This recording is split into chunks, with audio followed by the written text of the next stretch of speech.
Hey guys, how's it going? This is Mike from M&R Automotive. Today we're removing a bumper from a 2024 Ford Expedition.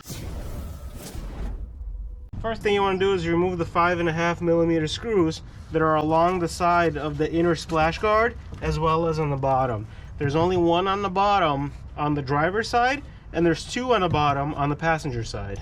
So these are 5.5mm. There's also 3 push pins that we have to remove. That's 1, 2, and 3. So now we're going to go ahead and take out the push pins. Just get a prying tool. So the next thing we want to do, there's 3 more screws that we have to remove. They are 10mm, and they hold the fender and the bumper together. So there's 2 that go vertically and there's 1 that goes horizontally towards the front of the bumper. So now I'm going to show you, I'm going to take out 2 of these vertical. They're 10mm and they're gray. I'll show you when I take them out. So that's 1 on the edge. And there's 1 that's a little bit deeper. So the first one's somewhere here. There's a second one that's a little bit deeper within the fender.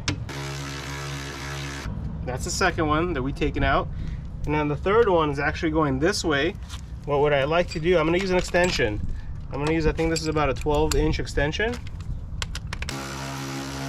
So this is the last one that was facing towards the front of the... Now let's go do the same thing on the passenger side, and then we're going to remove the bolts on the bottom. So now we're on the passenger side. I wanted to show you the 2 screws that we're going to remove on the passenger side, and there's only 1 that is on the driver. So this is for the inner liner. That's 1, and this is 2. The driver's side liner is a little bit different. It only has 1 5.5mm screw on the corner here, and then it's going to separate the liner from the bumper itself. I want to see, this is completely free. So now we're actually ready to take it off. I'm going to grab it and pull it out, and there shouldn't be anything else. Now it's just clips on top. I'm going to separate the one on the passenger side, and then I'll work down the middle. Lift this up a little bit just to release these tabs. I'm going to pull it up and outward.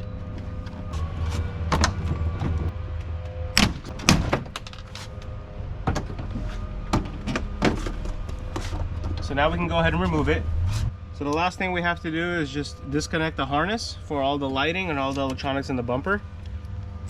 So all you do is just pry this, lift this latch up, and that separates the 2 parts of the harness. So now that we unplugged the harness and got all the clips and bolts removed, we can go ahead and pull the bumper off. Thank you guys for watching, and check out our other videos when we install some light bars in the Ford Expedition.